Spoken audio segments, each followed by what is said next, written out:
My father looked me straight in the eye and called the biggest achievement of my life a stupid trophy. He said it in our kitchen on a Tuesday evening, like he was commenting on the weather.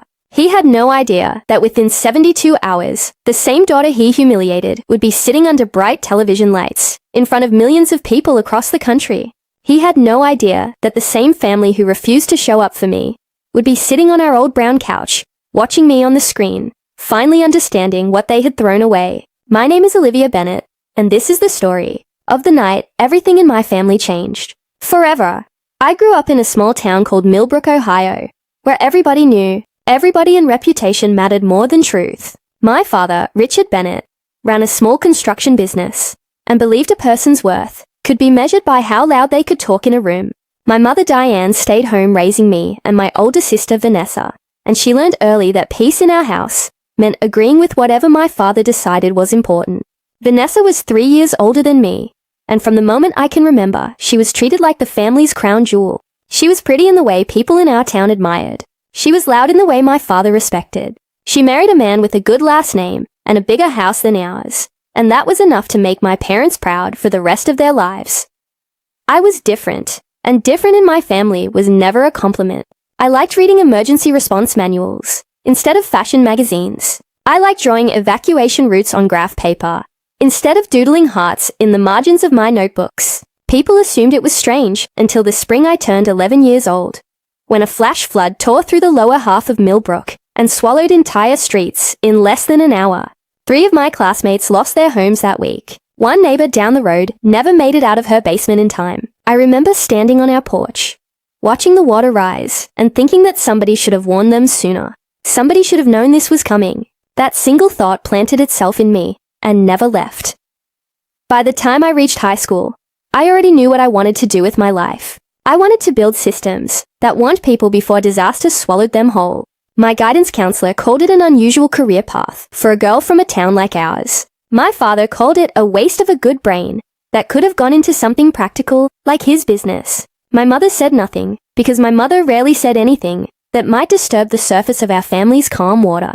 Only Vanessa had an opinion loud enough to fill the silence, and her opinion was that I was wasting my time chasing a career nobody in Millbrook would ever respect. I left for college anyway. I studied emergency management and public safety policy at a state university 3 hours away from home, far enough that nobody could remind me every single day that my dreams were foolish. I worked 2 jobs to pay for what scholarships didn't cover. I spent my summers interning with county emergency officers instead of coming home for family barbecues. And every time I missed one of those barbecues, my father reminded me on the phone that family came first, as if the family that never came to my school events had any right to lecture me about loyalty. 10 years passed in what felt like both a blink and an eternity. I built a career nobody in my family understood, and even fewer of them respected. I worked my way from a county intern to a regional coordinator and eventually to a director position, helping design early warning systems for coastal and flood-prone communities across 3 states. I was not famous. I was not rich, but I was good at my job. And for the first time in my life, I had built something entirely my own, something that had nothing to do with my father's approval or my sister's shadow. Then came Hurricane Della.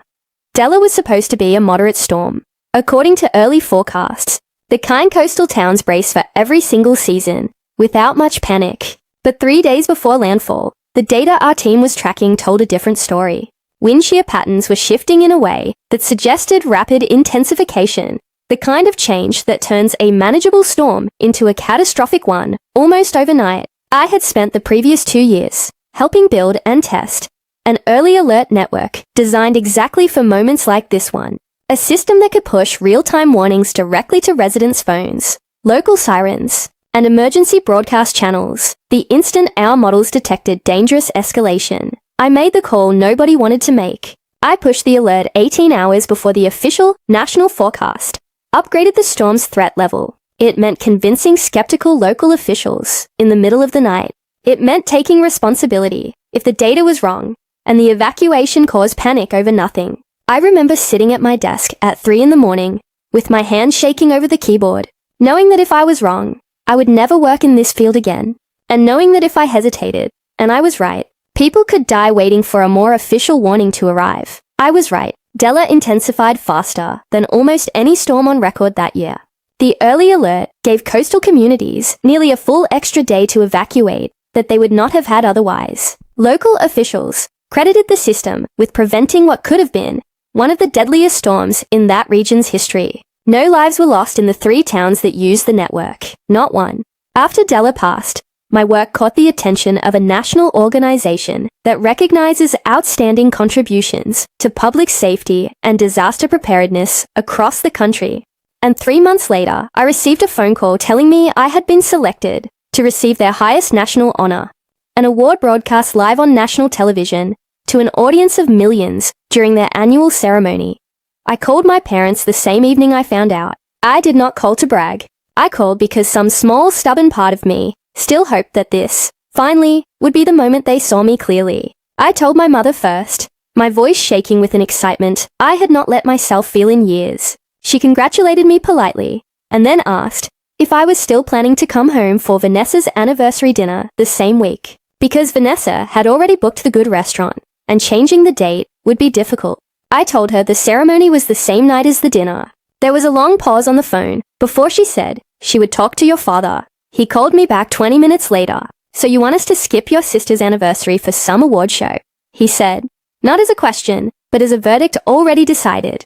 I tried to explain what the award meant, what Della meant, how many families were safe right now because of decisions I had made at 3 in the morning with nobody watching. He cut me off halfway through. It's a stupid trophy, Olivia, he said.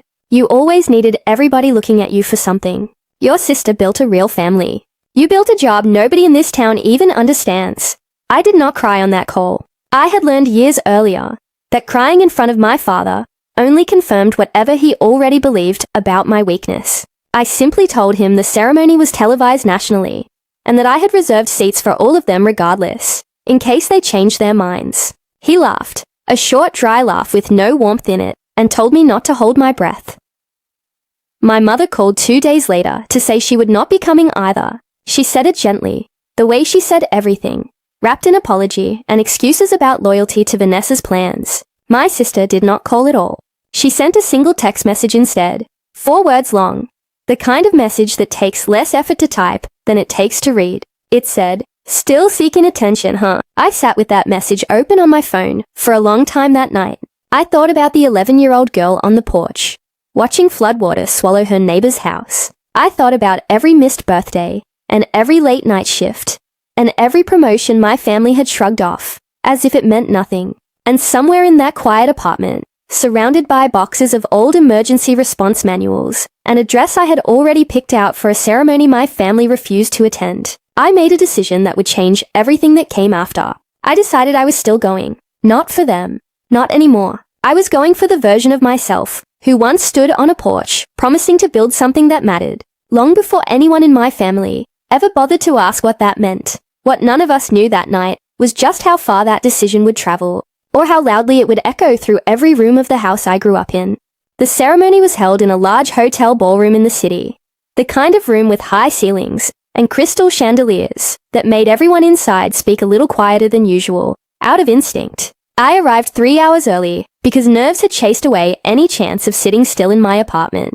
A coordinator clipped a small microphone to the inside of my dress and walked me through where I would stand if my name was called. She said it so casually, if my name was called, as though there was still real uncertainty about who would win. Even though every producer in that building already had a printed program with my name listed under the night's top honor, backstage felt like its own small world. Firefighters who had pulled families from collapsed buildings stood near engineers who had designed bridges to survive earthquakes nobody could predict. A paramedic from Texas told me about a flood rescue that still gave her nightmares 2 years later. A retired Coast Guard officer asked about my early warning system, genuinely curious, the kind of curiosity my own father had never once shown toward my work. For the first time in years, I was surrounded by people who understood exactly what it cost to make a decision at 3 in the morning that could save lives or end a career. And for a few quiet minutes backstage, none of them needed convincing that what I had built mattered. I kept checking my phone anyway. Some stubborn part of me still hoped for a text, an apology, anything. There was nothing, just a single photo Vanessa had posted 20 minutes earlier. the three of them seated at a restaurant table, candles glowing, a caption about family being everything. I turned my phone face down on the small table in the dressing room and did not look at it again until the ceremony was over. When the lights dimmed and the broadcast began, the host walked the audience through the story of Hurricane Della, the same storm that had kept me awake for 3 days straight months earlier. They showed footage of the coastal towns, calm streets where evacuated families later returned to find their homes still standing because they had left in time. They interviewed a mother from one of those towns, her 2 children beside her, explaining how a phone alert in the middle of the night gave her family just enough warning to load the car and leave before water reached their street. I sat in my chair near the front of the ballroom, watching that interview, and felt something tighten in my throat that had nothing to do with nerves. Then they called my name. I do not remember the walk to the stage clearly. I remember bright lights and the sound of applause filling a room larger than anything I had stood in before. I remember the host placing the award in my hands and asking what this honor meant to someone who had spent a career working behind the scenes, far from any spotlight. I had not prepared a long speech. I had prepared exactly one sentence I knew I needed to say. This work was never about being seen. I told the camera, my voice steadier than I expected. It was about making sure that when the worst night of someone's life arrives, they get a warning early enough to survive it. Tonight, I am simply grateful that for the families of Hurricane Della, that warning arrived in time. The applause that followed lasted longer than I expected. Somewhere in that applause, a producer asked if I wanted to share anything about the people who supported me on this journey. The kind of soft question shows like this always ask, expecting names of proud parents or grateful siblings. I paused for half a second too long before answering honestly that this achievement belonged to a team of co-workers who never stopped believing the warning systems we built could actually save lives, even when almost nobody outside our field paid attention to that work. It was not a dramatic answer. It was simply true, and the truth was that the people who built this with me were not related to me by blood, and the people related to me by blood were 3 hours away eating dinner at a restaurant they considered more important than this room.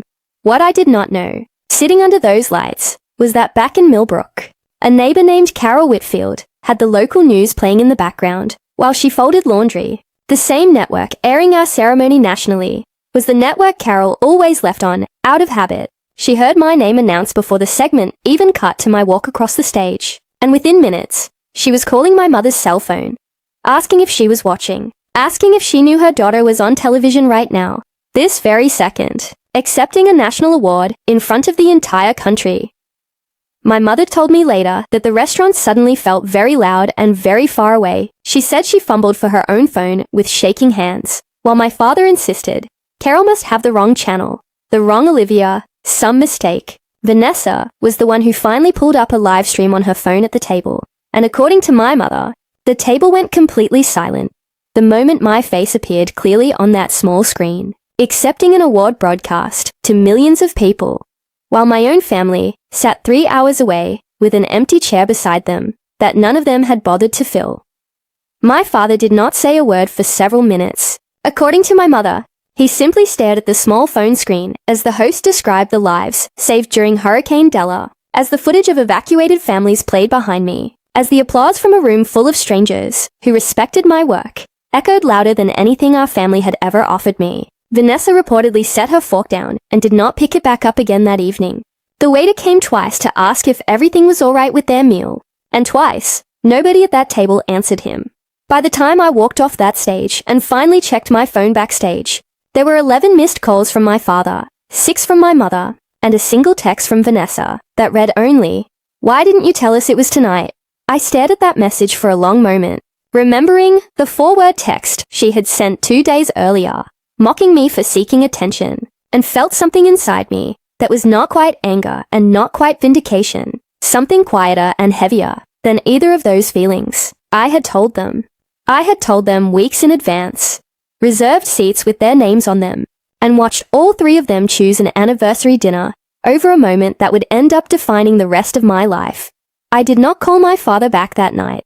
I let his 11 missed calls sit untouched on my screen, while I stood backstage, holding an award heavier than I expected, surrounded by people who had spent the entire evening treating me with more respect than my own family had managed, across an entire lifetime. For the first time since I was 11 years old, standing on that porch, watching floodwater swallow my neighbor's house, I understood that the recognition I had been chasing my whole life was never going to come from the people I had been chasing it from.